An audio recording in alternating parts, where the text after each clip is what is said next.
Hello dear student, how are you? Hope आपकी पढ़ाई अच्छे से चल रही होगी। तो सबसे पहले welcome you all in Mentors Eduserv me digital platform. तो बच्चों, आज का डिस्कशन हमारा होने वाला है एक्सरसाइज 2 का electromagnetic induction. This question is based on NEET pattern.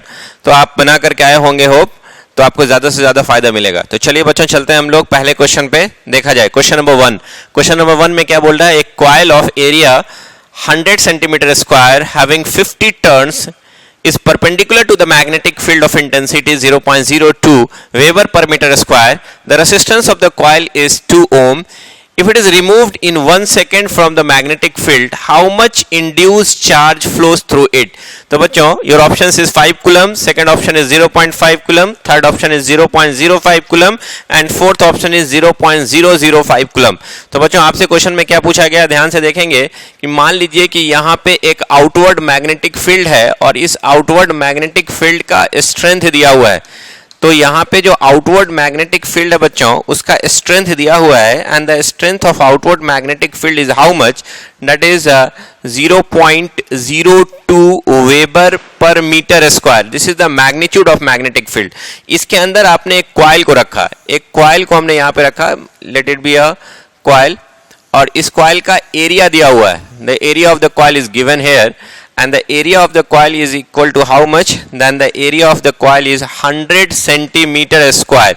We can convert it into meter square, that it is 100 into 10 to the power minus 4 meter square. Then the area of the coil is equal to 10 to the power minus 2 meter square. याद रखेंगे बच्चों, ये आपका हो गया 10 power minus 4, 10 power plus 2, 10 to power minus 2 meter square. This is the area of the coil. आपसे पूछा गया कि इस कॉइल को यहां से अगर हटा लिया जाए, तो जब हम हटा लेंगे तो इसके अंदर का फ्लक्स क्या हो जाएगा? जीरो हो जाएगा, और चेंजिंग फ्लक्स के कारण इसके अंदर इंड्यूस चार्ज प्रोड्यूस होगा। उस चार्ज का वैल्यू पूछा गया है। और इस कॉइल का जो रेसिस्टेंस है, उस कॉइल का रेसिस्टेंस दिया हुआ हाउ मच? दैट इज 2 ओम। और इसको कितने सेकंड में हटा लिया जाता है? तो dt का वैल्यू दिया हुआ है, आपको 1 सेकंड में इसको यहां से रिमूव कर लिया जाता है। तो बताइए इसमें चार्ज कितना इंड्यूस होगा? तो बच्चों, आपको पता है according to Faraday's law of induction, Faraday's law of induction से जो इंड्यूस ईएमएफ होगा that is equal to minus N D phi B by D T. अगर फ्लक्स में चेंज जितना भी होगा, अगर इस कॉइल को हटा लीजिए, तो पहले फ्लक्स था, बाद में फ्लक्स जीरो हो गया, तो ये जो फ्लक्स में चेंज होगा टाइम के साथ, that will produce the induce EMF. And you know that the EMF is E is equal to I upon R. E is equal to I into R, then it is equal to minus n d phi b by d2.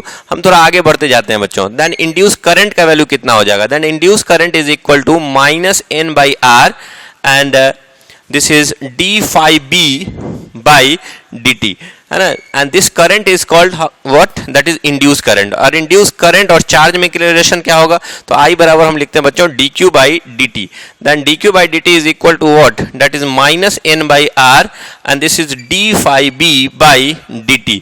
तो यहां से क्या देखेंगे? dt dt क्या होगा? Cancel. तो आप कह सकते हैं कि डेल्टा q, चार्ज कितना फ्लो करेगा, that is equal to minus n by r into delta phi, है ना, phi B, that is the magnetic flux. तो मैग्नेटिक फ्लक्स में चेंज निकालना है बच्चों।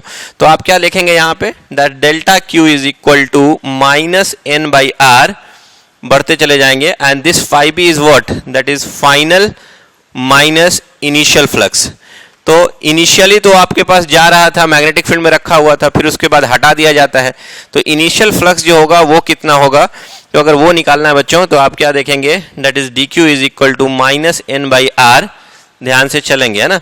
और फाइनली देखेंगे, फाइनल फ्लक्स तो जीरो हो गया, और इनिशियली क्या होगा? मैग्नेटिक फील्ड बी था, area of the loop A, and what is the angle between them? तो आप देखेंगे कि इस लूप का जो एरिया वेक्टर वो बाहर की तरफ और मैग्नेटिक फील्ड भी बाहर की तरफ, तो एंगल क्या हो जाएगा? जीरो। Cos zero is 1।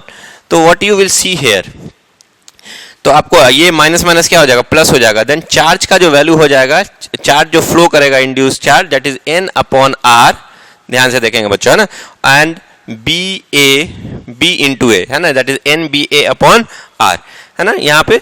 और दिया हुआ है क्या क्या आपका वैल्यू पुट कर दें, दैट चार्ज का जो अमाउंट फ्लो करेगा, n का वैल्यू आपका कितना है देखिएगा बच्चों, that is equal to 50 turns, 50 turn है, तो यहाँ लिखेंगे 50। And what is the value of r? Resistance कितना दिया हुआ है? इस कॉइल का रेसिस्टेंस दिया हुआ how much? That is 2 ohm. What is the value of magnetic field? Magnetic field, it is given here. How much? That is 0.02 Tesla. So we will write here 0.02 Tesla, 0.02 Tesla. And what is the value of area of the loop? Area of the loop हमने बताया अभी आपको 10 to the power minus 2. So that is 10 to the power minus 2. 10 to the power minus 2. सब SI unit में, तो ये क्या होगा? कूलम में हो जाएगा. तो you can see here this is how much. तो आप देखेंगे बच्चों यहाँ पे इसको अगर हटाएंगे तो ये 00 हो जाएगा. इस 2 से 2 क्या होगा? कैंसिल. तो ये आपका हो जाएगा delta Q is equal to ये 50 into 10 to the power minus 2 है और ये minus 2 ऊपर जाएगा 10 to the power minus 4 coulomb. You can see this delta Q charge का जो वैल्यू होगा that is 0.0050 coulomb. The what is the amount of charge flow? That is equal to 0.0050 coulomb. Which option is correct?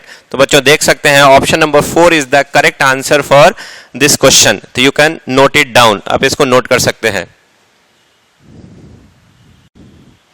Now see dear student, question number 2. A conducting loop of resistance R and radius is small r. ये एक loop है जिसका resistance R है, इसका resistance R दिया हुआ है और इसका रेडियस दिया हुआ है स्मॉल r, है ना.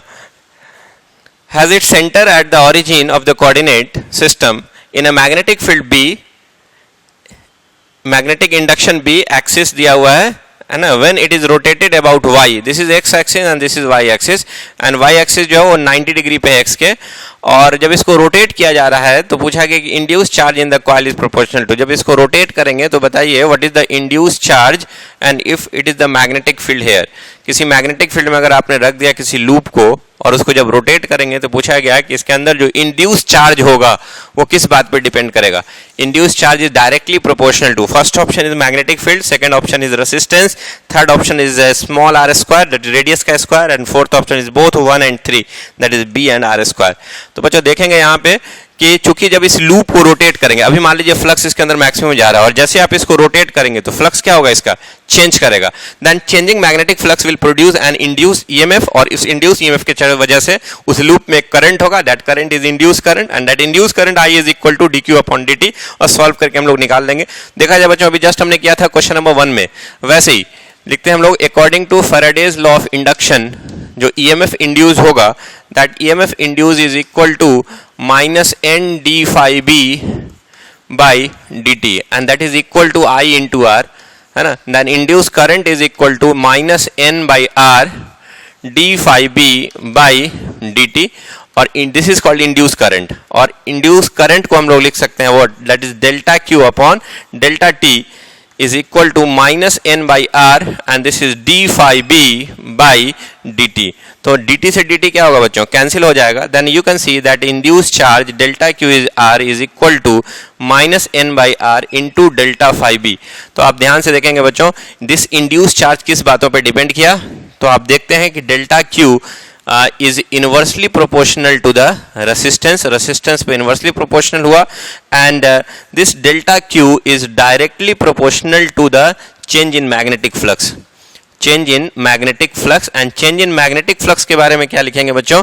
that delta q is proportional to magnetic flux को चेंज लिखेंगे change in b into a into cos theta, है ना.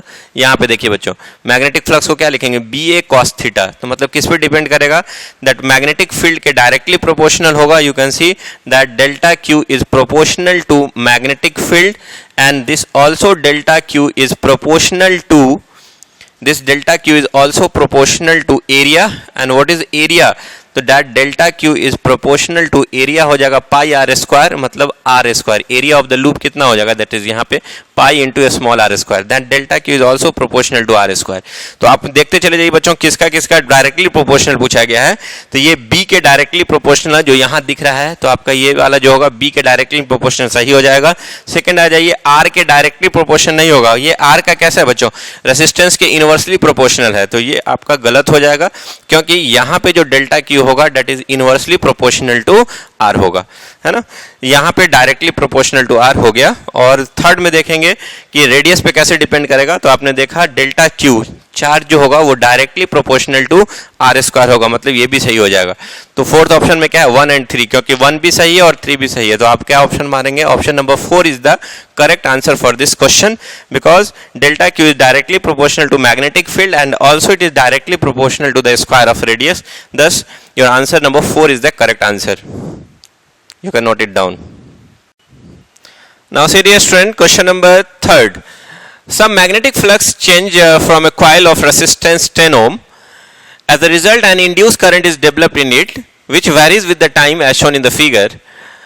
The magnitude of change in flux through the coil in Weber is, your first option is 2, second option is 4, third option is 6 and fourth option is 8.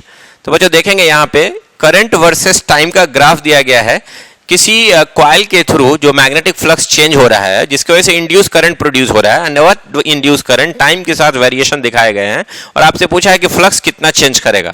तो बच्चों आपको पता है according to Faraday's law of induction कि EMF induce जो होगा वो minus D phi B by D T, rate of change of magnetic flux, and that induce EMF is equal to induced current into resistance. Then what you will write here, that is minus d phi b is equal to I into R into dt. तो आप बच्चों अगर निकालेंगे यहाँ पे तो minus D phi B is equal to R बाहर कर दीजिए और I into dt। तो फ्लक्स का नेट चेंज कितना हुआ वो अगर निकालना है आपको तो ये R को बाहर कर दीजिए और ये I into dt का इंटीग्रेशन हो जाएगा। अगर आप मैग्नीट्यूड लेंगे तो यहाँ पे जो चेंज इन फ्लक्स हो जाएगा that is equal to what, that is R into integration of I into dt, और इंटीग्रेट करेंगे तो आप कह सकते हैं this is R into area I into dt, integration जो करेंगे area under I T curve, I and T current versus time curve.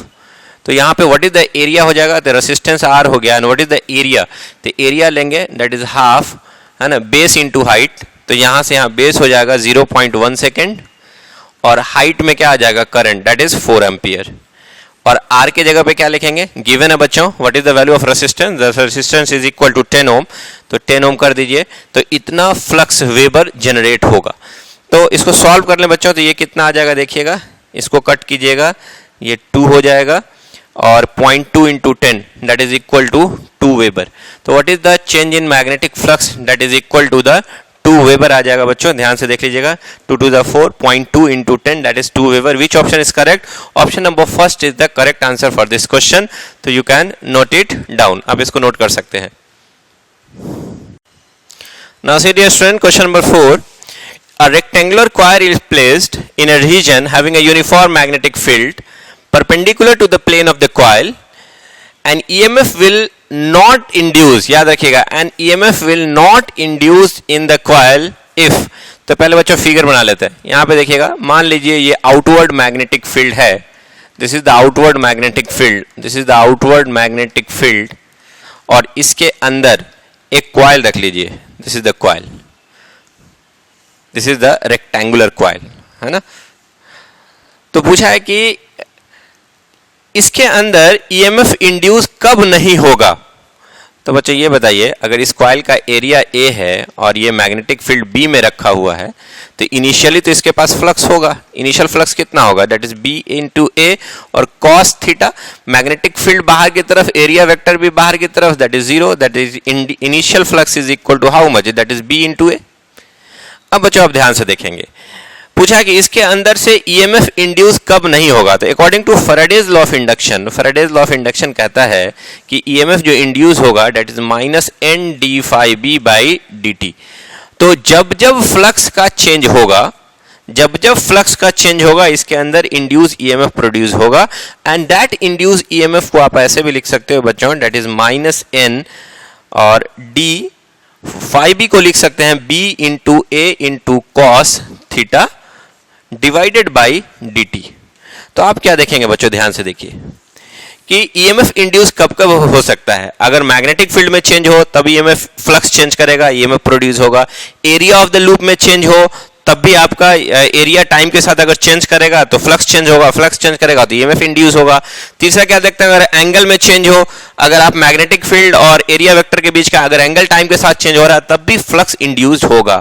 मतलब फ्लक्स कब कब हो सकता है, जब मैग्नेटिक फील्ड में चेंज हो, एरिया में चेंज हो या एंगल में चेंज हो, इनमें से कोई भी एक में चेंज होगा तो फ्लक्स चेंज होगा, और फ्लक्स चेंज हुआ तो ईएमएफ इंड्यूस होगा।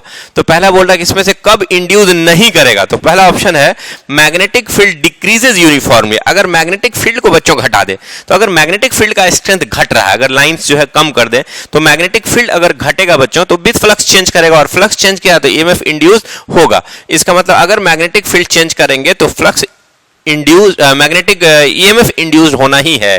सेकंड क्वेश्चन में क्या है कि coil is rotated about the axis perpendicular to the plane of the coil and passing through its centre. इसका सेंटर मान लीजिए O है, अभी ये ऐसे है बच्चों, इनिशियल फ्लक्स ये, अगर इसको आपने रोटेट कर दिया, आपने ऐसे रोटेट कर दिया, तो जब आप रोटेट करेंगे तो इनिशियल पोजीशन से अब जो फाइनल फ्लक्स होगा वो भी तो उतना ही होगा ना बच्चों, क्योंकि B A magnetic field B ही है, एरिया ए ही है, एंड एंगल अभी भी देखेंगे मैग्नेटिक फील्ड और एरिया वेक्टर के बीच का एंगल वही रहेगा, दैट इज 0।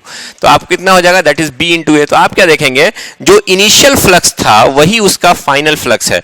तो अगर आप इसके अगर आप कॉइल को रोटेट करते हैं about the axis passing through the plane of the coil, इसके है ना, और इसके थ्रू अगर आप इसको रोटेट करते हैं तो फ्लक्स क्या रहेगा, कांस्टेंट हो जाएगा। तो आप क्या देख सकते हैं, initial flux is equal to the final flux, तो चेंज इन फ्लक्स क्या हो जाएगा, दैट इज 0। और अगर चेंज इन फ्लक्स अगर 0 हो गया तो ईएमएफ इंड्यूस नहीं करेगा, मतलब ऑप्शन नंबर 2 जो होगा इसका करेक्ट हो जाएगा। अब आइए बच्चों ऑप्शन नंबर 3 भी थोड़ा देख लेते हैं। Coil is rotated about one of its diameter. अगर कॉइल को अगर आप ऐसे पलटिएगा डायमीटर के लॉन्ग, तो आप क्या देखेंगे, अभी फ्लक्स मैक्सिमम है, और इसको परपेंडिकुलर 90 डिग्री से रोटेट कर दिया तो फ्लक्स क्या हो जाएगा, 0 हो जाएगा। तो आप क्या देखेंगे बच्चों, इस केस में भी फ्लक्स चेंज होगा, तो आप कह सकते हैं इसमें भी इंड्यूस होगा ईएमएफ, है ना। फोर्थ ऑप्शन में आ जाइए, magnetic field suddenly switch off. अभी मैग्नेटिक फील्ड है तो फ्लक्स भी है, अगर मैग्नेटिक फील्ड सडनली गायब कर दिए तो फ्लक्स क्या हो जाएगा, 0। इसका मतलब फ्लक्स का चेंज हो गया, मतलब इंड्यूस ईएमएफ होगा। तो ये ऑप्शन भी नहीं हुआ। तो आपने देखा पहला, तीसरा और चौथा में ये फ्लक्स का चेंज हो रहा है, और फ्लक्स अगर चेंज करेगा तो ईएमएफ इंड्यूस करेगा। लेकिन सेकंड ऑप्शन में आपने देखा कि अगर कॉइल को रोटेट करेंगे about an axis perpendicular to the plane of the coil and passing through its centre, तो इसका फ्लक्स चेंज नहीं करेगा, और अगर फ्लक्स चेंज नहीं किया तो कोई भी ये ईएमएफ इंड्यूस नहीं करेगा। Then option number 2 is the correct answer for this question, so you can note it down. Now see dear student, question number 5. In the figure, if the switch is closed and after short time interval it is opened again, the closed loop will show. बच्चों यहाँ पे एक circuit है और यहाँ पे एक loop है। पहले इस स्विच को यहाँ पे क्लोज करेंगे और फिर उसके बाद क्या करेंगे, ओपन करेंगे। तो आपको बताना है कि इस लूप में करंट का डायरेक्शन क्या होगा। Your first option is an anti clock current होगा, एंटी क्लॉकवाइज करंट पल्स होगा। सेकंड ऑप्शन है कि एक क्लॉकवाइज करंट पल्स होगा, एंड थर्ड है कि an anti clockwise current pulse होगा, and then after a clockwise current pulse होगा। एंड फोर्थ ऑप्शन कि पहले क्या होगा, एक क्लॉकवाइज करंट होगा pulse, and then anti clockwise current होगा। तो बच्चों आप ध्यान से देखेंगे इस क्वेश्चन को, यही बन जाएगा। जैसे आप इसको स्विच को ऑन करेंगे वैसे ही करंट फ्लो करेगा, जैसे ही करंट इसके अंदर ग्रो करेगा, आई जाएगा। तो इस करंट की वजह से जो मैग्नेटिक एक स्ट्रेट वायर है, इस स्ट्रेट वायर को पकड़ लीजिए राइट हैंड से और उसके बाद घुमाइए थंब के डायरेक्शन में, करंट के डायरेक्शन में थंब लीजिए और इसको कर्ल कीजिए। तो यहाँ पे क्या देखेंगे, अंदर की तरफ फिंगर जा रहा है, तो यहाँ पे एक इनवर्ड मैग्नेटिक फील्ड डेवलप होगा, और इस इनवर्ड मैग्नेटिक फील्ड में ये लूप रखा हुआ है। तो जैसे जैसे करंट इसके अंदर, बच्चों पहले करंट 0 था, अब करंट आ गया तो इनवर्ड मैग्नेटिक फील्ड आ गया। तो आपको पता है कि इसके अंदर फ्लक्स जो था, ये मैग्नेटिक फील्ड इंटू एरिया, इसके अंदर फ्लक्स आ गया है ना, और ये फ्लक्स आया इस करंट की वजह से। तो अगर इसके अंदर फ्लक्स ग्रो कर रहा है तो चेंजिंग फ्लक्स की वजह से इसके अंदर एक ईएमएफ इंड्यूस होगा, और उसके वजह से इंड्यूस करंट होगा, एंड दैट इंड्यूस करंट आपने बोला अभी आपको according to Faraday's law of induction FLI, क्या देखा हमने, ईएमएफ इंड्यूस होगा -d∅b/dt, और इसके वजह से इसके अंदर एक करंट प्रोड्यूस होगा I × R, दैट I बराबर हो जाएगा 1/R d∅b/dt। अगर नंबर ऑफ टर्न्स होगा तो यहाँ पे n ले लेंगे, n से मल्टीप्लाई कर देंगे ऊपर में। तो आपने क्या देखा बच्चों कि अगर फ्लक्स में चेंज हो रहा है, इसका मतलब इसके अंदर एक इंड्यूस करंट होगा, और यहाँ पे लगा हुआ एक minus sign according to Lenz law, जिसकी वजह से प्रोड्यूस हुआ उसको अपोज करेगा। तो आप क्या देख रहे हैं कि पहले इस पे फ्लक्स 0 था, और जैसे ये करंट गया, करंट जाने की वजह से इनवर्ट फ्लक्स बढ़ा, तो इनवर्ट फ्लक्स को बढ़ रहा है तो इसके अंदर इंड्यूस करंट इनवर्ट फ्लक्स को घटाएगा। तो अगर इसके अंदर डायरेक्शन ऑफ करंट अगर आप एंटी क्लॉकवाइज ले लें, है ना, अगर आप एंटी क्लॉकवाइज डायरेक्शन ले लेते हैं तो एंटी क्लॉकवाइज करंट के कारण जो इसके अंदर जो मैग्नेटिक फील्ड जनरेट होगा इस लूप के अंदर, वो किधर की तरफ होगा, बाहर की तरफ। तो अगर इस करंट की वजह से अंदर का मैग्नेटिक फ्लक्स बढ़ रहा है, तो इस इंड्यूस करंट की वजह से जो फ्लक्स होगा, मैग्नेटिक फील्ड होगा, वो कहां होगा, बाहर की तरफ, तो उसका अपोज करेगा। तो पहले क्या देखेंगे आप कि जैसे ही आप इसको ऑन करेंगे, जैसे आप क्लोज करेंगे, तो क्लोज करने पे आपको करंट क्या मिलेगा, that is in the anti clockwise. फिर क्या होगा, जैसे ही बच्चों आप इसको ओपन करेंगे, तो अब देखिए जैसे आप इसको ओपन करेंगे अब क्या होगा, ध्यान से देखिएगा बच्चों। अभी ये ऐसे था, अभी सिचुएशन ऐसा था, ये इनवर्ड मैग्नेटिक फील्ड है ना। अब जैसे ही आपने इसको ओपन किया, मैग्नेटिक फील्ड है बच्चों, अभी इसके अंदर की तरफ फ्लक्स जा रहा है ना, B इंटू ए कॉस थीटा। अभी फ्लक्स क्या डायरेक्शन, इनवर्ड है, अंदर की तरफ फ्लक्स जा रहा है। जैसे ही आप इसको ऑन करोगे बच्चों, जैसे ही आप ऑन या ओपन करोगे, सॉरी ऑन नहीं कहिए, ओपन करेंगे, जैसे ही आप इसको ओपन करेंगे वैसे ही सर्किट के अंदर क्या होगा, करंट घटेगा। तो जो करंट जा रहा था, अब वो करंट का स्ट्रेंथ घट गया या करंट घट करके जीरो हो गया, तो मैग्नेटिक फ्लक्स भी क्या होगा, इसके थ्रू डिक्रीज कर जाएगा। तो इनवर्ड मैग्नेटिक फ्लक्स जो था वो करंट घटने के वजह से इनवर्ड मैग्नेटिक फ्लक्स घटेगा। तो बताइए इनवर्ड मैग्नेटिक फ्लक्स अगर घट रहा है तो इंड्यूस करंट नहीं चाहेगा कि घटे, according to Lenz law. System चाहेगा कि अपने एनर्जी को कंजर्व रखें, तो उसको बनाए रखना चाहेगा। तो इंड्यूस करंट का डायरेक्शन अगर हम क्लॉकवाइज ले लें, अगर इंड्यूस करंट का डायरेक्शन अगर क्लॉकवाइज हो गया बच्चों, तो उसकी वजह से जो मैग्नेटिक फील्ड होगा, वो देखिए घुमाइए सर्कुलर कॉइल में फिंगर को, राइट हैंड को कर्ल कीजिए, थंब कहां बता रहा है, अंदर की तरफ, तो वो भी मैग्नेटिक फील्ड कहां प्रोड्यूस करेगा, अंदर की तरफ। तो आप देखेंगे करंट अगर घट रहा है, फ्लक्स घट रहा है, तो ये इंड्यूस करंट सपोर्ट करेगा कि जितना से वो फ्लक्स घट रहा है उसको वो मेंटेन करे। तो आप क्या देखते हैं, जब ये क्लोज रहेगा तब एंटी क्लॉकवाइज हो गया, और फिर क्या हो गया, जैसे ही आपने ओपन किया दैट विल बिकम क्लॉकवाइज। तो आप पहला ऑप्शन में देखेंगे कि सिर्फ बोल रहा है एंटी क्लॉकवाइज करंट पल्स होगा, गलत हो जाएगा। सेकंड में है कि सिर्फ क्लॉकवाइज करंट पल्स होगा, ये भी गलत हो जाएगा। थर्ड ऑप्शन में देखिए N anti clockwise current pulse होगा एंड देन उसके बाद क्लॉकवाइज करंट पल्स हो जाएगा। Yes it is correct. Anti clockwise क्यों होगा, कि पहले उसको अपोज करना है क्योंकि फ्लक्स बढ़ रहा था, बाद में जैसे ही आपने ओपन किया फ्लक्स घटा तो उसको सपोर्ट करेगा, करंट का डायरेक्शन इस डायरेक्शन में हो जाए, क्लॉकवाइज हो जाएगा, सो दैट कि इंड्यूस करंट की वजह से जो मैग्नेटिक फील्ड है वो उसी डायरेक्शन में हो जो इस करंट की वजह से हो रहा था। एंड फोर्थ ऑप्शन है पहले क्लॉकवाइज बाद में एंटी क्लॉकवाइज, फोर्थ ऑप्शन आपका रॉन्ग हो जाएगा। दस यू कैन से option number third is the correct answer for this question. तो बच्चों आप इसको नोट कर सकते हैं। Now see dear students, this is question number 6. A circular loop of radius capital R is in the region of uniform magnetic field B parallel to the y-axis. This is x-axis and this one is y-axis, है ना। यहाँ पे देखेंगे बच्चों कि magnetic field का direction दिया हुआ है y-axis में। The loop is in xz plane, तो ये xy है and this is the z plane. तो the loop is in xz plane, है ना। आपसे क्या पूछा गया, if the magnetic field is increased, magnetic field अगर इंक्रीज किया जाए तो सीन फ्रॉम द एबव, ऊपर से देख करके बताना है, the current induced in the coil will be, इस कॉइल में जो करंट इंड्यूस्ड होगा उसका डायरेक्शन क्या होगा। Your first option is in the counter clockwise direction, that is anti clockwise. Second is zero and third is if the clock in the clockwise direction and fourth is independent of the rate of change of magnetic field. तो बच्चों ये बताइए, ये loop आपका ऐसे है, ध्यान से देखिएगा, this is X axis, this one is Y axis and this is Z axis, है ना। तो मैग्नेटिक फील्ड ऊपर की तरफ है मान लीजिए, और ये ऐसे है लूप आपका, और मैग्नेटिक फील्ड लाइंस ऐसे जा रहा है। तो इस लूप से मैग्नेटिक फील्ड अगर इंक्रीज करेंगे तो मैग्नेटिक फ्लक्स क्या होगा, बढ़ेगा। तो मैग्नेटिक फ्लक्स अगर बढ़ रहा है तो according to Faraday's law of induction this changing magnetic flux will produce an induce EMF, और उस इंड्यूस ईएमएफ की वजह से जो करंट होगा that will oppose the change. तो मैग्नेटिक फ्लक्स अगर ऊपर की तरफ बढ़ रहा है तो इंड्यूस करंट की वजह से मैग्नेटिक फील्ड कहां होना चाहिए, नीचे। तो करंट का डायरेक्शन क्या होगा, ऐसे घुमाएंगे इंड्यूस करंट का तो कहाँ दिखाएंगे, नीचे की तरफ। तो आप क्या देखेंगे बच्चों, तो ये डायरेक्शन क्या होगा, आपको ऊपर से देखना है। तो इंड्यूस करंट ऐसे जाएगा लूप में, सो दैट इसकी वजह से मैग्नेटिक फील्ड नीचे की तरफ होगा। तो जितना से ऊपर की तरफ मैग्नेटिक फील्ड बढ़ रहा है, मैग्नेटिक फ्लक्स बढ़ रहा है, उतना ही से इंड्यूस करंट के द्वारा मैग्नेटिक फील्ड और मैग्नेटिक फ्लक्स जो होगा वो उसको अपोज करेगा। तो क्या देख रहे हैं, ये कौन सा डायरेक्शन होगा, ऊपर से देखेंगे तो घड़ी का कांटा दिखते हैं, ऐसे जाता है, दैट इज क्लॉकवाइज डायरेक्शन। तो आप क्या सकते हैं, यहाँ पे क्या होगा, थर्ड ऑप्शन है। आप ऐसे देखें बच्चों, फिर से हम इसमें दिखा देते हैं, ये आपका एक्जेड प्लेन में रखा हुआ है ना। तो मैग्नेटिक फील्ड अगर ऊपर जा रहा है तो इसके थ्रू फ्लक्स क्या देखेंगे, दैट मैग्नेटिक फ्लक्स जो होगा वो टाइम के साथ क्या होगा, इंक्रीज करेगा। तो इसमें जो इंड्यूस करंट का डायरेक्शन होगा क्लॉकवाइज, है ना, सो डैट कि इसके वजह से जो मैग्नेटिक फील्ड होगा इंड्यूस करंट की वजह से वो नीचे की तरफ से नीचे होगा। एक्सटर्नल मैग्नेटिक फील्ड कहाँ ऊपर की तरफ है, वो बढ़ रहा है, तो इंड्यूस करंट की वजह से मैग्नेटिक फील्ड नीचे, तो इसके अंदर जो करंट का डायरेक्शन होगा वो कैसा होगा, क्लॉकवाइज। क्योंकि according to Faraday's law of induction the rate of change of magnetic flux is equal to d phi b by dt, that is equal to the induced magnetic field, and here negative sign बता रहा है जिसकी वजह से produce हो रहा है वो उसको अपोज करेगा। that what is the value of I बराबर हो जाएगा 1 by r, इंड्यूस करंट बराबर d phi b by dt।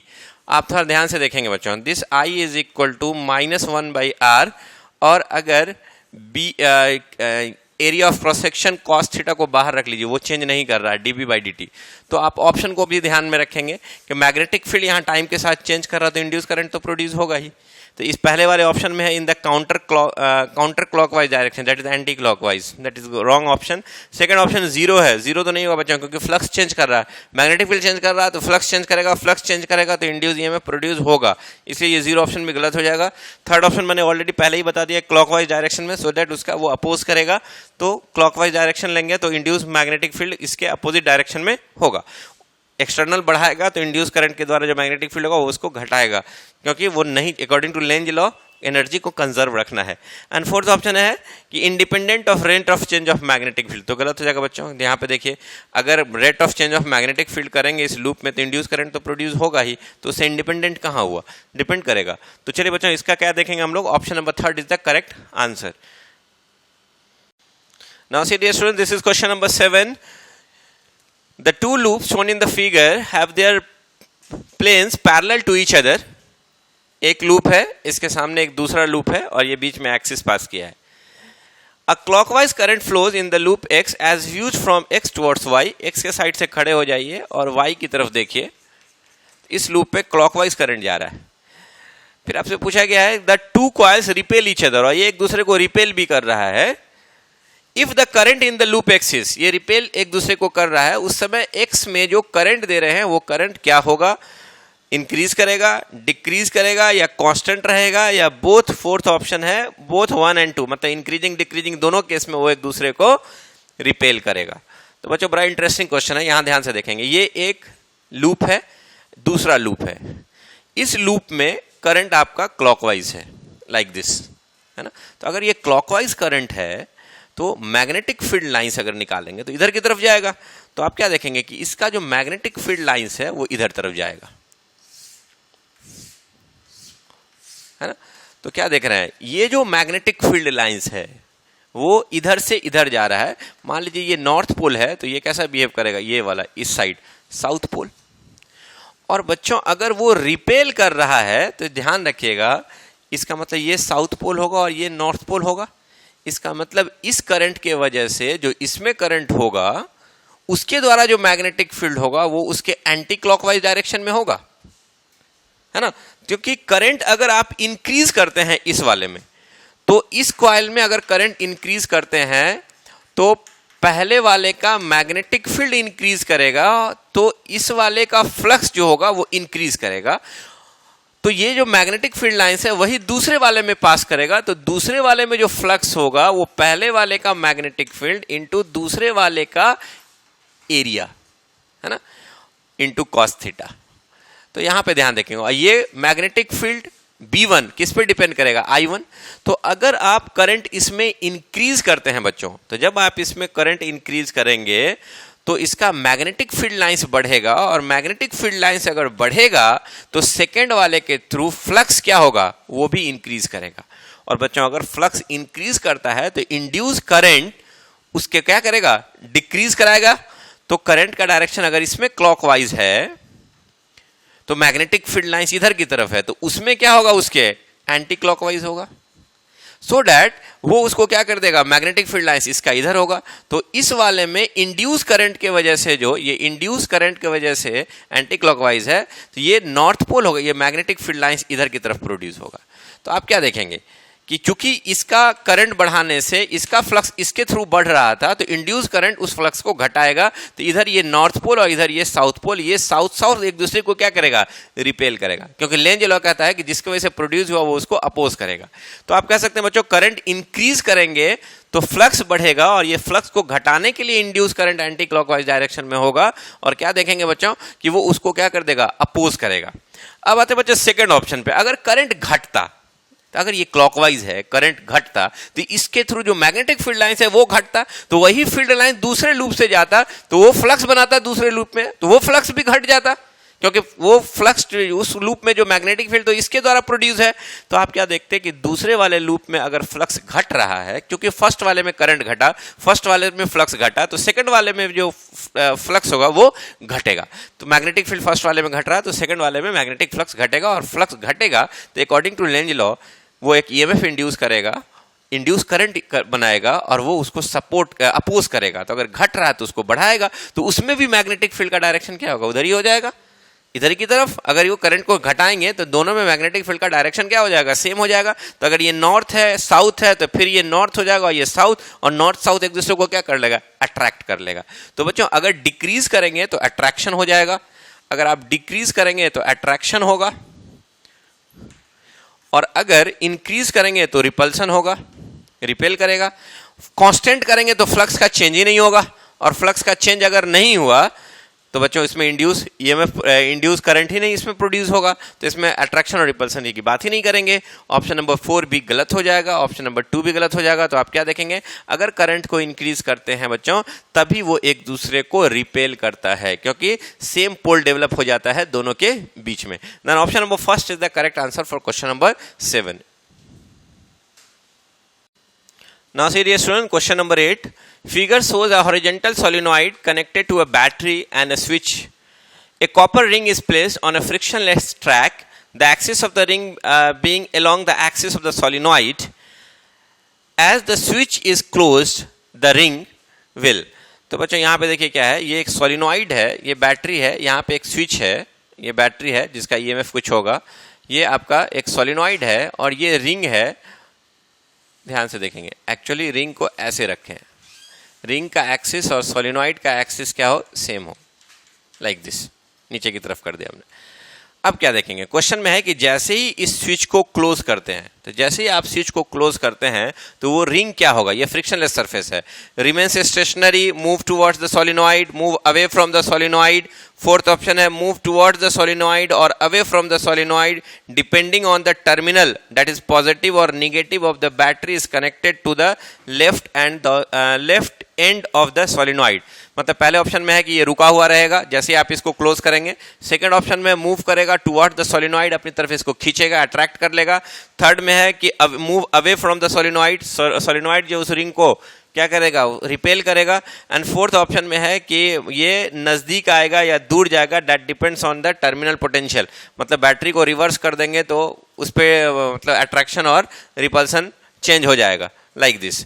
Move towards the solenoid या सोलिनॉइड की तरफ आएगा या जाएगा, that depends on the polarity, positive negative terminal के बारे में बात किया है। तो बच्चों आप क्या देखेंगे, जैसे ही आप इसको क्लोज करेंगे, अभी करंट का वैल्यू 0 था, जैसे ही आप क्लोज करेंगे वैसे ही इसके अंदर से करंट जाएगा, और करंट जाएगा तो इसके अंदर मैग्नेटिक फील्ड लाइंस प्रोड्यूस होगा, और ये जो मैग्नेटिक फील्ड लाइंस होगा वो पास करेगा इसके थ्रू। तो इसके अंदर जो फ्लक्स होगा वो फ्लक्स इसके मैग्नेटिक फील्ड जो सोलिनॉइड के अंदर प्रोड्यूस होगा, उस सोलिनॉइड का magnetic field into area of solenoid, और कॉस एंगल 0 ले ले, मैग्नेटिक फील्ड और एरिया वेक्टर इसका इधर ही की तरफ। तो आप क्या देख रहे हैं, पहले टाइम जब 0 था तो इसके अंदर फ्लक्स क्या था, 0 था, और टी टाइम के बाद इसमें देखेंगे फ्लक्स आ जाएगा। इसका मतलब जैसे ही आपने स्विच को ऑन किया इसके अंदर फ्लक्स जो हो गया आ गया, तो चेंजिंग फ्लक्स हुआ। तो बच्चों आपको पता है according to Faraday's law of induction, according to Faraday's law of induction EMF induce होगा that is minus D phi B by D t, और माइनस बताता है लेंज लॉ के हिसाब से कि जिसके वजह से प्रोड्यूस हुआ है वो उसको अपोज करेगा। तो बच्चों ये बताइए, पहले तो करंट टाइम जब 0 था उस वक्त आपका की ओपन था, इसमें कोई करंट नहीं था, कोई मैग्नेटिक फील्ड नहीं था, कोई फ्लक्स नहीं था, एक बैक फ्लक्स बढ़ गया, तो इसके अंदर एक इंड्यूस करंट प्रोड्यूस होगा, वो उसको क्या करेगा, अपोज करेगा। तो उसका डायरेक्शन हम ऐसे दिखा सकते हैं, इंड्यूस करंट का डायरेक्शन, और इंड्यूस करंट की वजह से जो मैग्नेटिक फील्ड होगा वो इधर की तरफ होगा, है ना। इंड्यूस करके वैसे मैग्नेटिक फील्ड क्या होगा, इधर की तरफ होगा, क्योंकि बढ़ते हुए फ्लक्स को क्या कर देगा, वो घटाएगा। तो आप क्या देखेंगे, अगर ये नॉर्थ पोल है सोलिनॉइड का, ये नॉर्थ पोल है, ये साउथ पोल है, तो यहाँ क्या डेवलप होगा, मैग्नेटिक फील्ड लाइंस इसमें इधर से तरफ जाएगा, क्योंकि ये फ्लक्स बढ़ रहा था, तो इसका जो फ्लक्स इंड्यूस करंट की वजह से फ्लक्स होगा उसको अपोज करेगा। तो ये नॉर्थ पोल और ये साउथ पोल, तो क्या देखेंगे, सोलिनॉइड साउथ पोल, रिंग का भी ये साउथ पोल एक दूसरे को क्या करेगा, रिपेल करेगा।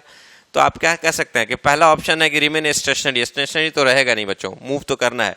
सेकंड में देखेंगे move towards the solenoid, solenoid की तरफ से मूव करेगा नहीं, क्योंकि फ्लक्स बढ़ रहा है तो घटाएगा।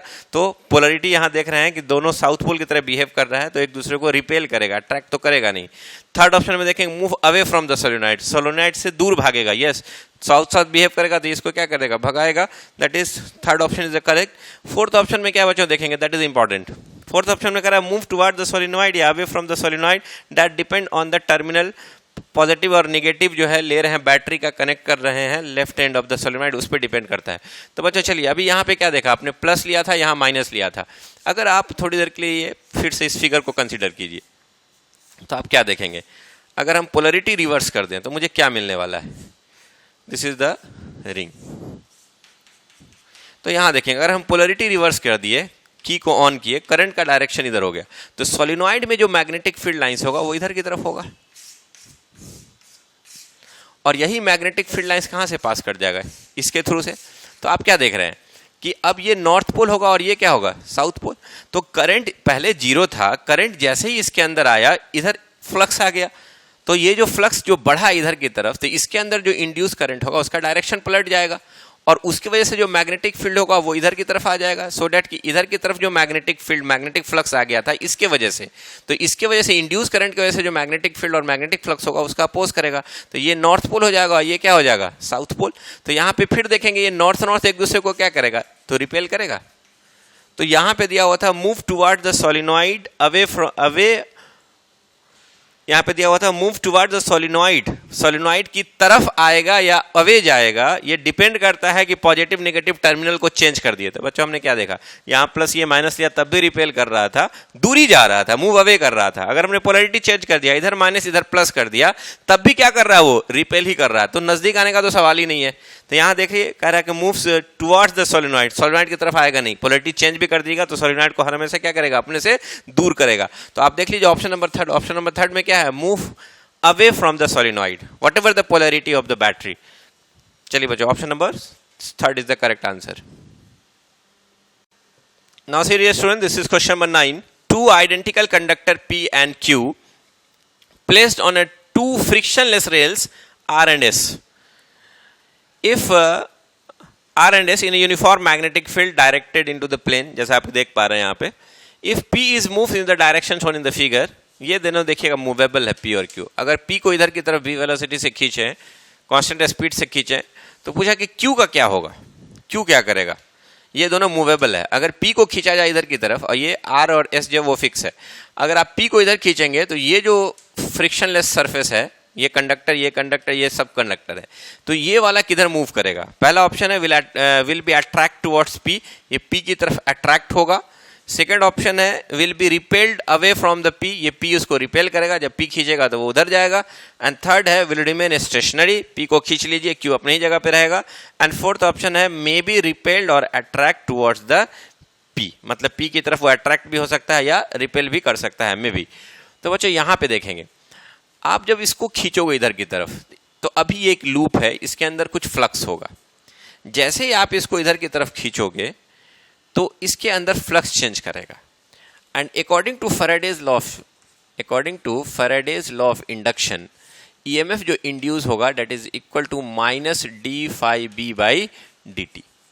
तो यहां क्या देखोगे आप, minus d by D t, magnetic field B, area की अगर हम बात करेंगे तो मान लीजिए कि थोड़ा सा आप इसको शिफ्ट कराए हैं, है ना, तो ये लेंथ अगर L है,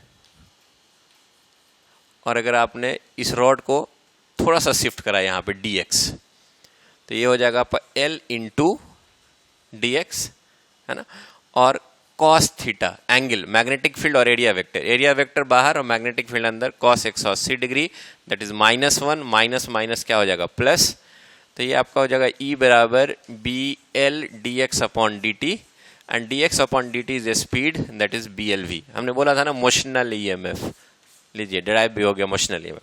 तो बच्चों क्या देखेंगे, जब आप इसको इधर ले जाएंगे तो इस रॉड में एक मोशनल EMF डेवलप होगा। अब मोशनल EMF का डायरेक्शन किधर होगा, तो ध्यान से देखेंगे बच्चों। तो मोशनल EMF का डायरेक्शन किधर होगा उसकी बात करें तो मोशनल EMF की वजह से जिसके अंदर करंट होगा, इंड्यूस करंट, उसका डायरेक्शन की अगर बात करेंगे तो that is VLV by R। R is the resistance, है ना, मान लीजिए इसका रेसिस्टेंस R है ना, तो BLV बाई R। अब ये इंड्यूस करंट जो आया, उस इंड्यूस करंट का डायरेक्शन क्या होगा। तो आप क्या देख रहे हैं बच्चों, जब इस रॉड को आप खींचोगे इधर की तरफ, देखिए इधर की तरफ खींचोगे तो फ्लक्स, इनवर्ट फ्लक्स बढ़ेगा, तो उसके वजह से जो इंड्यूस करंट होगा वो उसको अपोज करेगा। तो इंड्यूस करंट की वजह से जो मैग्नेटिक फील्ड होना चाहिए वो बाहर की तरफ, तो डायरेक्शन क्या हो जाएगा इंड्यूस करंट का, इधर की तरफ हो जाएगा, है ना। तो इंड्यूस करंट कुछ ऐसे जाएगा, दैट इज एंटी क्लॉकवाइज। अब बच्चों देखेंगे तो आपने देखा कि इंड्यूस करंट जो इस रॉड में आया P में, वही Q में भी जाएगा। देखिए वो करंट गया इसमें Q में, तो ये जो Q में जो करंट गया, अब ये Q हो जाएगा current carrying wire which is placed inside the magnetic field. और आपने पढ़ रखा है बच्चों कि किसी भी करंट कैरिंग वायर को अगर आपने मैग्नेटिक फील्ड में रख दिया, they will experience a force that is equal to ILB sine theta. तो वो मैग्नेटिक फोर्स कितना एक्सपीरियंस करेगा उसकी बात करें बच्चों, तो अगर हम वायर कौन सी बात कर रहे हैं, तो वायर Q पे जो फोर्स लगेगा वो करंट तो हो जाएगा I, लेंथ उसका L और B, और एंगल देखेंगे L और B के बीच, तो ये आपका L हो गया लेंथ यहां से यहां, और मैग्नेटिक फील्ड अंदर, दोनों के बीच का एंगल हो जाएगा 90 degree, sine 90 degree. Then the force जो उस पर लगेगा that Q is equal to ILB, और ये कौन सा करंट होगा, that is the induce current. तो इंड्यूस करंट अगर आप निकालेंगे तो कितना हो जाएगा, देखिए बच्चों, दैट इज BLV, है ना, अपॉन R, ये L इंटू B। तो आपका जो फोर्स उस पर लगेगा मैग्नेटिक फोर्स Q पे, that is B square L square V upon R। अब आता है बच्चों कि फोर्स का डायरेक्शन क्या होगा, तो फोर्स का जो डायरेक्शन होगा, दैट मैग्नेटिक फोर्स जो Q पे लगेगा, that is I into L cross B। तो L क्रॉस B करेंगे, तो L क्रॉस B करेंगे तो L पे हाथ रखिए और B की तरफ मोड़िए, Q वाला L पे हाथ रखे, B की तरफ मोड़े, तो किधर थंब किधर बता रहा है, इधर की तरफ, तो इस पे किधर फोर्स लगेगा, तो जो मैग्नेटिक फोर्स लगेगा वो Q पे, वो लेफ्ट साइड में लगा। तो लेफ्ट साइड में मैग्नेटिक फोर्स लगा, तो बताइए वो किधर की तरफ जाएगा, तो जब आप P को इधर ले जाएंगे तो Q भी उसी की तरफ मूव करेगा।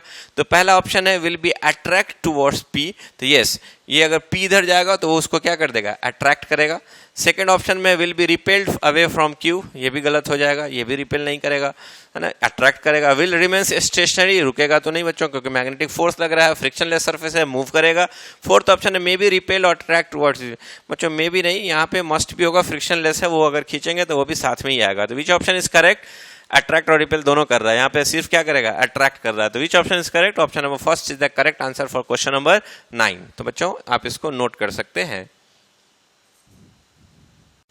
Now see dear student, this is question number 10. Identify करना है in which of the following cases induced current in the ring is clockwise as seen from the above perpendicular to its plane.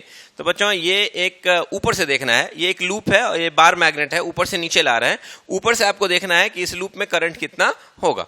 तो बच्चों यहाँ पे देखें, आप इस case में अगर मैग्नेटिक फील्ड लाइंस को दिखाएंगे तो मैग्नेटिक फील्ड लाइंस ऐसे दिखाएंगे, जैसे जैसे ये वाला मैग्नेट इसके नजदीक आएगा, नीचे की तरफ आएगा, तो इस लूप के थ्रू फ्लक्स क्या होगा, बढ़ेगा। And according to Faraday's law of induction, induce current का वैल्यू क्या लिखेंगे, -1/R d∅b/dt। This is induce current, किसके अकॉर्डिंग लिखा हमने, according to Faraday's law of induction. तो आप क्या देख रहे हैं बच्चों, चूंकि फ्लक्स बढ़ रहा है तो इसके अंदर जो इंड्यूस ईएमएफ होगा, और इंड्यूस ईएमएफ की वजह से जो इंड्यूस करंट होगा वो जिसके वजह से प्रोड्यूस हो रहा है उसको अपोज करेगा। तो यहाँ पे अगर आप करंट का डायरेक्शन ऐसे ले लें तो इसके वजह से इसके अंदर जो इंड्यूस करंट होगा उसके वजह से मैग्नेटिक फील्ड क्या होगा, ऊपर की तरफ होगा।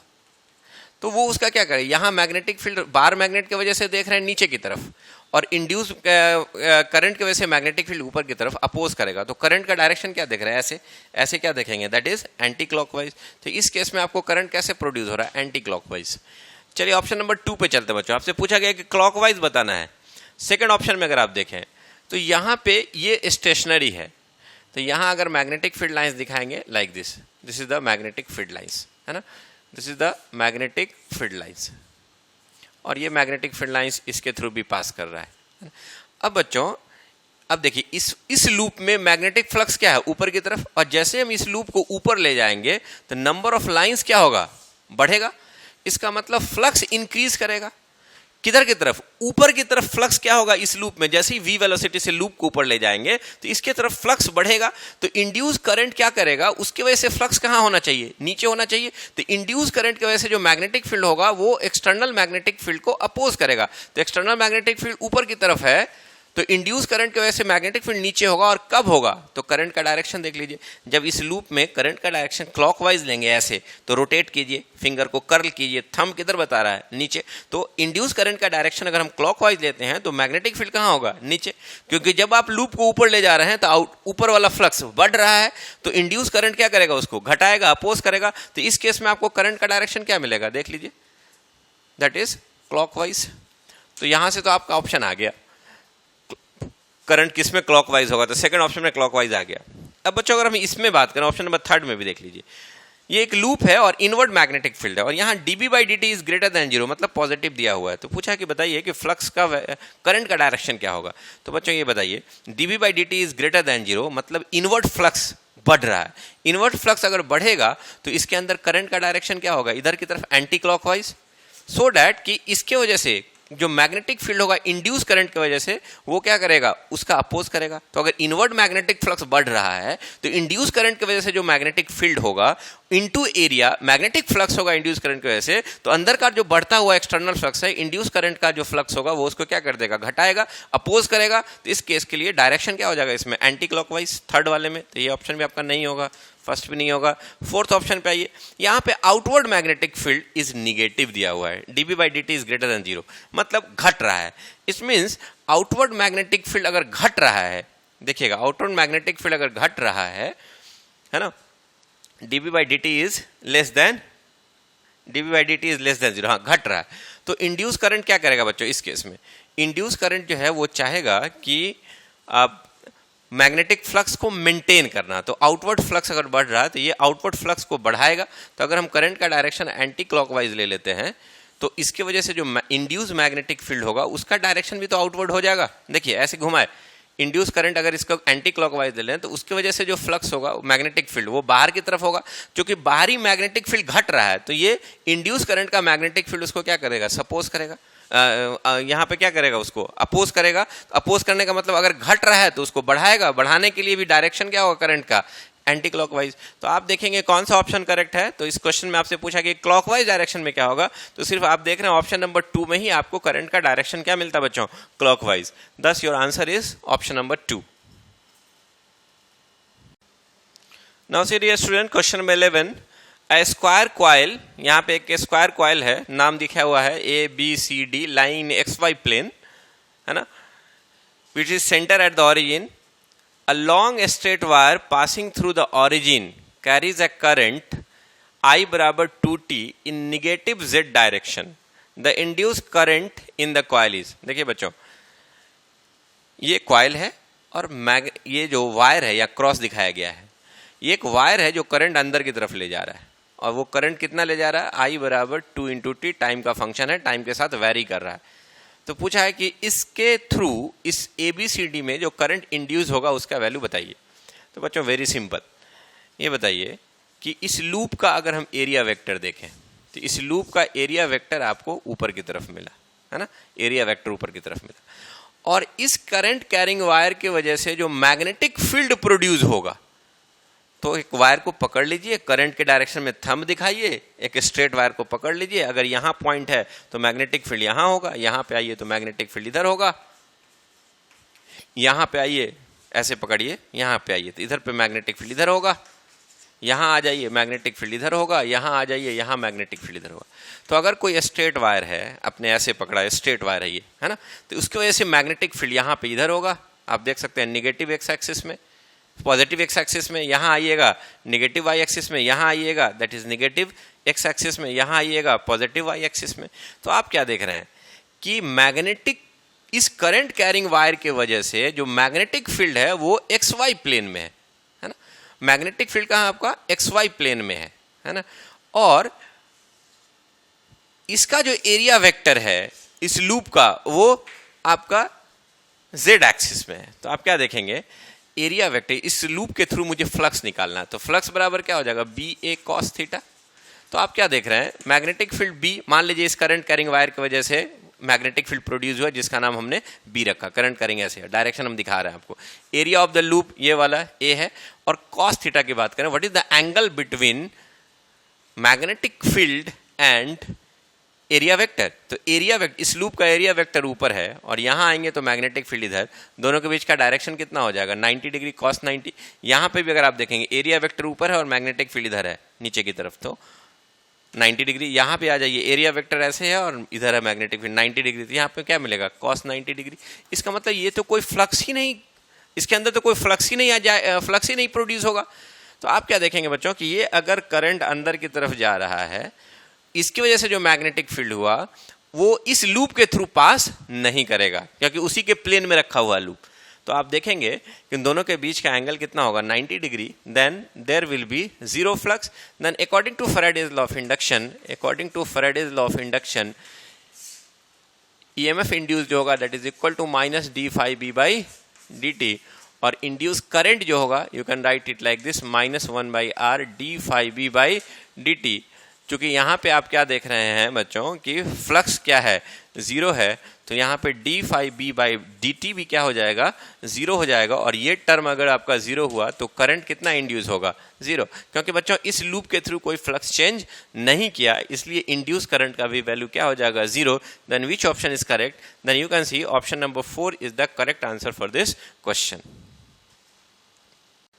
Now see dear student, this is question number 12. A conducting loop is pulled with a constant velocity towards a region of constant steady magnetic field, induction B as shown in the figure. देखिए बच्चों इस reason में magnetic field है अंदर की तरफ और ये एक लूप है जिसका रेडियस r है और यहाँ से यहाँ का जो डिस्टेंस है वो d दिया हुआ है, this d is greater than r, है ना।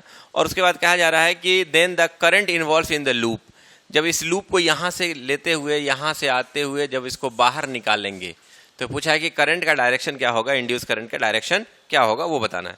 तो बच्चों ये देखिए, जैसे ही जब इसको अभी देखिए, अभी इसके अंदर इतना ही दूर में मैग्नेटिक फील्ड है, तो जैसे जैसे हम इसको लूप के अंदर ले जाएंगे तो पहले क्या होगा, मैग्नेटिक फील्ड लाइंस इसके अंदर से बढ़ेगा, तो अगर तो फ्लक्स क्या होगा, बढ़ेगा। तो आप क्या देख रहे हैं कि जैसे ही इस लूप को बाहर से अंदर ले जाएंगे तो मैग्नेटिक फ्लक्स क्या होगा, इसके अंदर बढ़ेगा।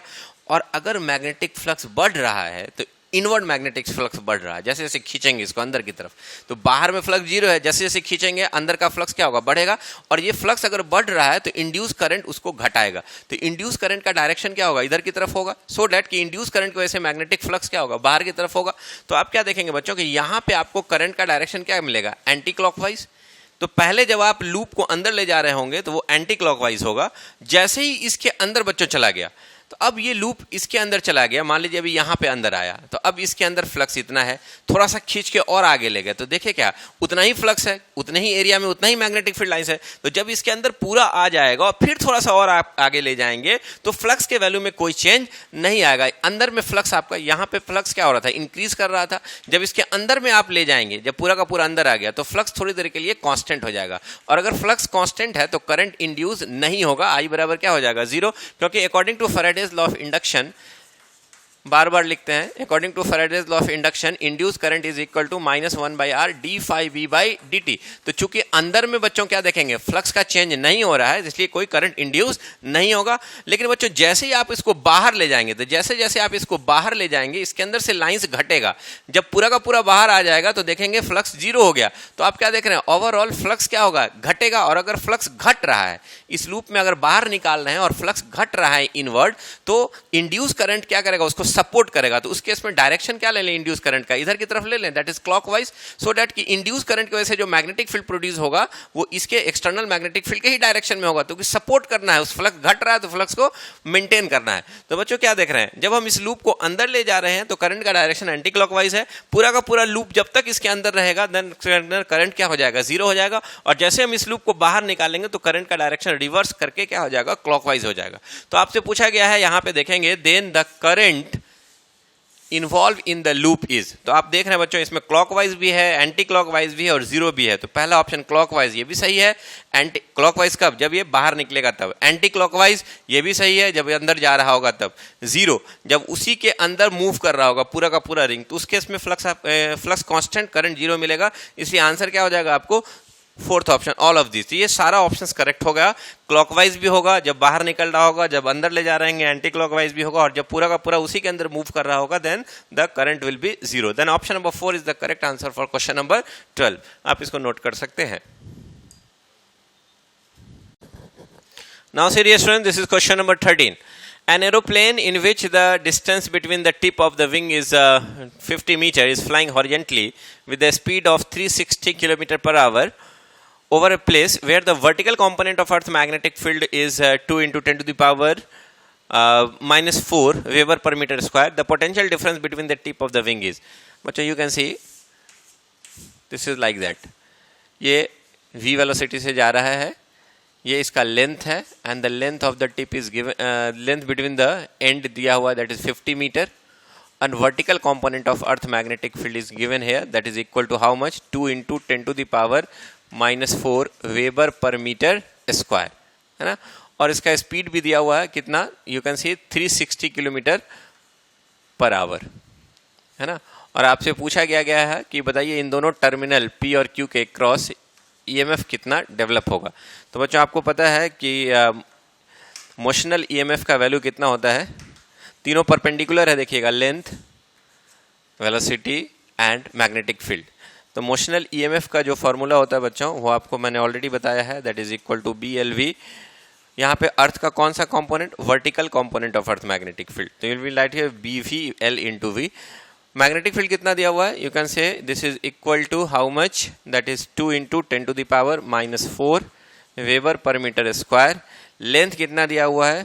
50 मीटर, सब SI यूनिट में रहना है, और वेलोसिटी दिया हुआ है 360 किलोमीटर पर आवर। तो 360 किलोमीटर पर आवर को अगर आप मीटर पर सेकंड में बदलोगे तो हम यहाँ पे थोड़ा करके भी दिखा देते हैं। कितना है? 360 किलोमीटर पर आवर, तो इसको 5/18 से गुना कर दें मीटर पर सेकंड में, तो कितना हो जाएगा? देखिएगा, 18 दूनी 36, 20 पंचे 100, कितना हो जाएगा? That is equal to 100 metre per second.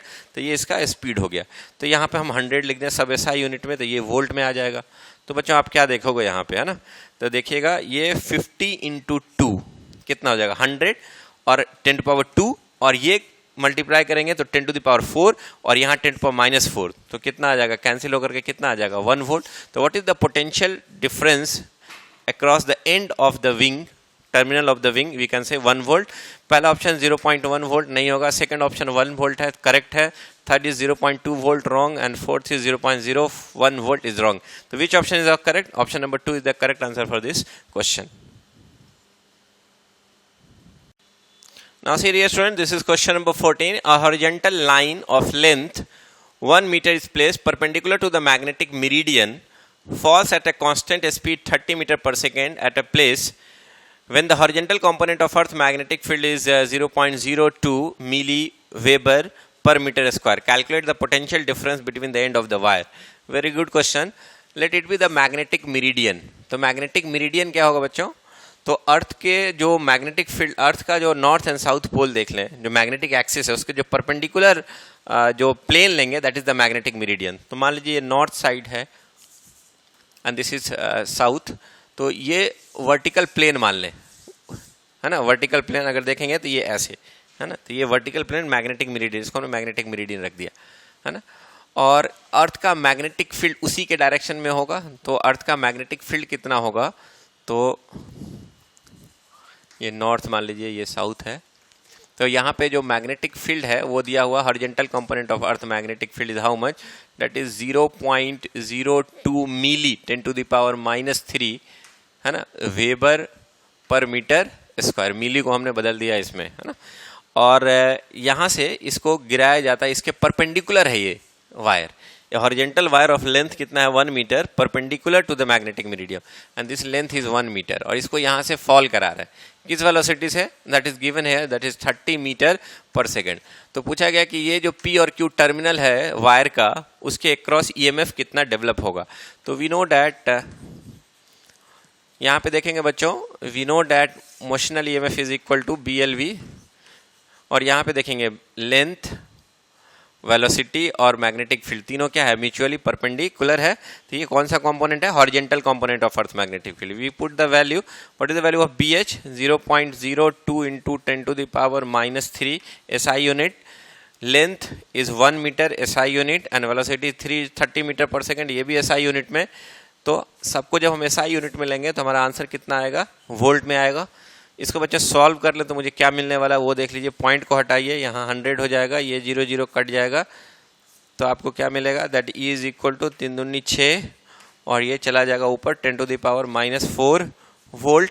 तो विच ऑप्शन इज करेक्ट, तो यू कैन से option number here, option number 2, 6 into 10⁻⁻⁴ volt is the motional EMF developed across the end of the wire. Then which option is correct? Option number 2 is the correct answer for question number 14. Now serious student, this is question number 15. Figure shows a loop of 200 turns and side A is equal to 3 meter. इसका side जो है दिया हुआ है 3 meter, है ना? And the resistance of one coil R is equal to 1000 ohm. Work done in pulling the loop out of the field slowly and uniformly in 1 second. 1 second में इस लूप को पूरा का पूरा बाहर निकाल लेना है। तो पूछा उसके लिए आपको कितना वर्क करना पड़ेगा। तो बच्चों आपको पता है कि जैसे आप इसको बाहर की तरफ ले जाएंगे तो इसके अंदर का जो मैग्नेटिक फ्लक्स होगा वो घटेगा, और according to Faraday's law of induction अगर मैग्नेटिक फ्लक्स में चेंज हो रहा है, घट रहा है, तो इंड्यूस करंट उसको बढ़ाएगा। तो इंड्यूस करंट का डायरेक्शन क्या हो जाएगा, ध्यान से देखिएगा, इधर की तरफ हो जाएगा। सो डैट कि दिस इंड्यूस करंट की वजह से जो मैग्नेटिक फील्ड है वो अंदर की तरफ होगा, क्योंकि बाहरी मैग्नेटिक फील्ड घट रहा है तो बाहरी फ्लक्स घट रहा है, तो इंड्यूस करंट उस फ्लक्स को क्या करेगा, मेंटेन करेगा। तो हमने करंट का डायरेक्शन भी आपको दिखा दिया। तो what you will see here कि आप जैसे ही उसको बाहर की तरफ खींचोगे, अगर एक्सटर्नल आदमी कोई फोर्स लगाए बाहर की तरफ, तो इसमें एक इंड्यूस करंट होगा, और इंड्यूस करंट का डायरेक्शन आप देख सकते हैं यहाँ पे क्लॉकवाइज। तो ये वाले वायर में आप देखोगे what will be the direction of magnetic force. तो एक करंट कैरिंग वायर को मैग्नेटिक फील्ड में रख दीजिए तो फोर्स लगता है, and that force is equal to what, that magnetic force is IL cross B। तो बच्चों मैग्नेटिक फोर्स का डायरेक्शन अगर आप देखेंगे तो L पे हाथ रख के B की तरफ मोड़िए, तो अगर लेंथ है और B की तरफ मोड़ेंगे तो फोर्स लगेगा इधर। तो this is the magnetic force. तो मैग्नेटिक फोर्स अंदर की तरफ लगेगा। तो जब आप बाहर खींच रहे होंगे तो फोर्स मैग्नेटिक कहाँ लगेगा, अंदर की तरफ। मतलब लूप को आप बाहर ले जाना चाह रहे हैं, लेकिन ये फ्लक्स जो है वो घट रहा था, तो फ्लक्स जो घट रहा था उसकी वजह से इंड्यूस EMF हुआ, इंड्यूस करंट हुआ, और वो उसको अपोज कर रहा है कि नहीं हम तुमको अंदर ले जाएंगे। कांस्टेंट स्पीड से आप इसको ले जा रहे हैं बाहर की तरफ, इसका मतलब इसका मैग्नीट्यूड क्या होगा, बराबर होगा। तो पूछा गया कि what is the amount of work done. तो आपने देखा यहाँ पे जो मैग्नेटिक फोर्स का जो मैग्नीट्यूड होगा वो एक्सटर्नल फोर्स के मैग्नीट्यूड के बराबर होगा।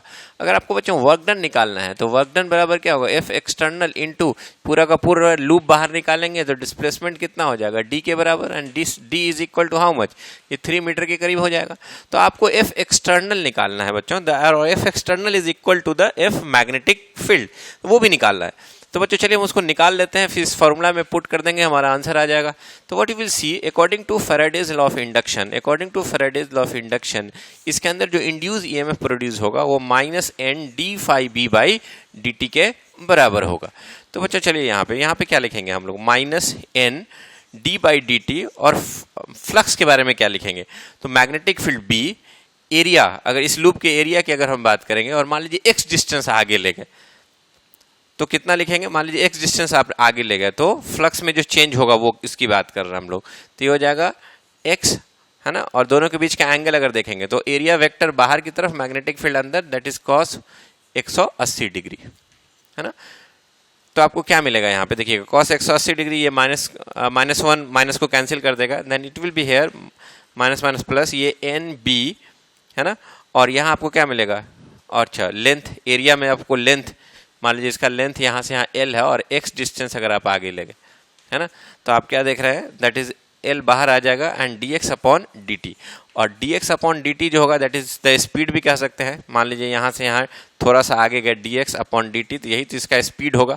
तो we can write it dx/dt is v, तो आप देखेंगे that will be NBL into v।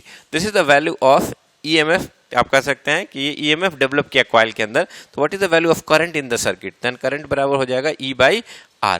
तो E के जगह पे क्या लिखेंगे, that is NBLV by R. This is the induced current developed in the circuit.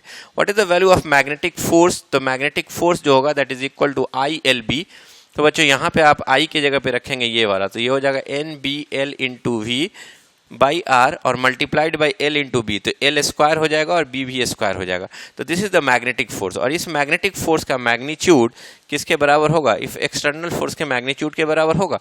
तो आपका ये वाला जो वैल्यू आ गया इसको पुट कर दीजिए, पुट F एक्सटर्नल जो वैल्यू आया इन इक्वेशन 1। तो इक्वेशन 1 में अगर आप पुट करेंगे तो क्या मिलेगा बच्चों, इक्वेशन 1 हमारा यहाँ है, तो ये जो इक्वेशन 1 है उसमें वर्क डन मिल जाएगा हमारा कितना, F एक्सटर्नल इंटू डी, और ये डी कितना के बराबर है, that is given here 3 metre side पूरा का पूरा निकालने में।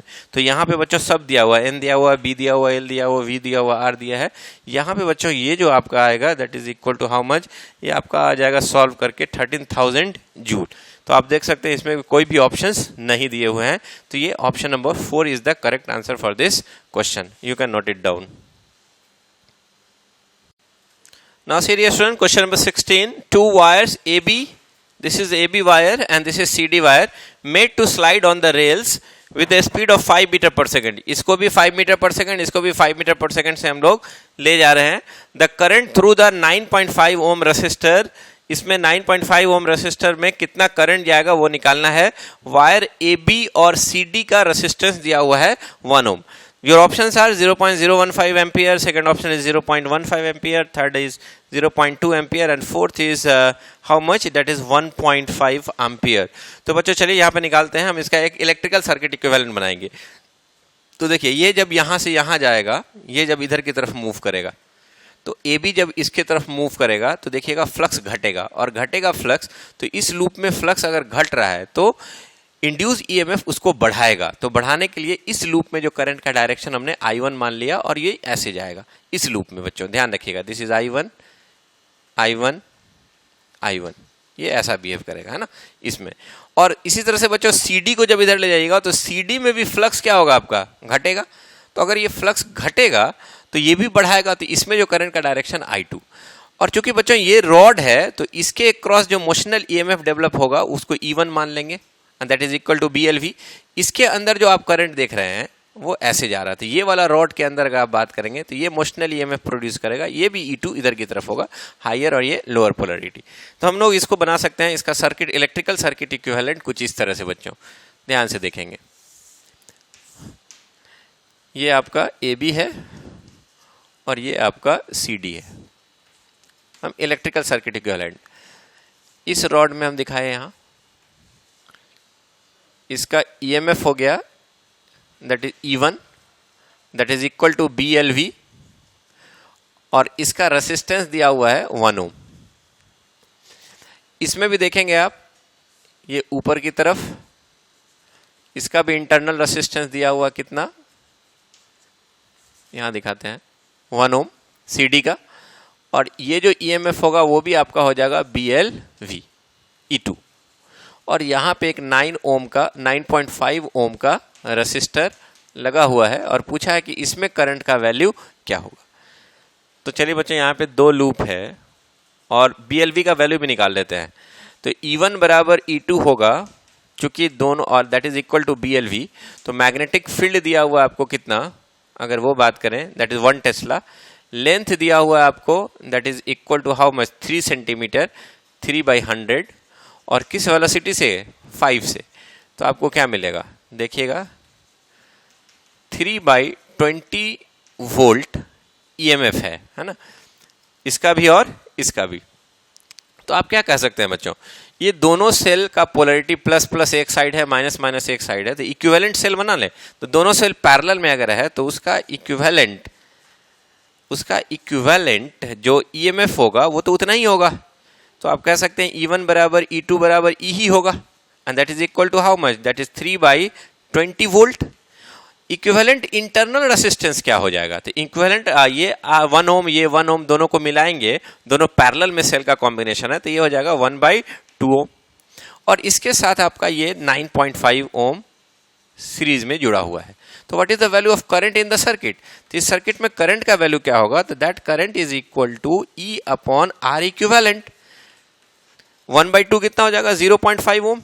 यहाँ ध्यान से देखिएगा, ये 1 ओम पैरेलल में आधा ओम। तो वोल्टेज कितना हो जाएगा? That is 3/20 divided by R equivalent. ये 0.5 ओम एंड 9.5 ओम, ये 10 ओम हो जाएगा। तो बच्चों आपको क्या मिलेगा? देखिएगा ध्यान से, ये नीचे आइएगा तो आ जाएगा आपको 3/200, है ना। आप इसको 2 से डिवाइड कीजिए तो ये आपका आ जाएगा 1.5/A। तो आपको कितना आ जाएगा? देखिएगा 1.5/100 अगर आप करोगे तो ये आ जाएगा 0.015 एम्पियर। तो विच ऑप्शन इज करेक्ट? तो आप देख रहे हैं बच्चों, इसमें कितना एम्पियर की करंट फ्लो करेगी? That is 0.015 ampere. The current in this is how much? That is 0.015 ampere current will B pass through the 9.5 ohm resistor. Second option गलत हो जाएगा, 0.15 है। थर्ड ऑप्शन भी गलत है, 0.2, एंड फोर्थ ऑप्शन भी गलत हो जाएगा, 1.5। Then option number first is the correct answer for this question. You can note it down.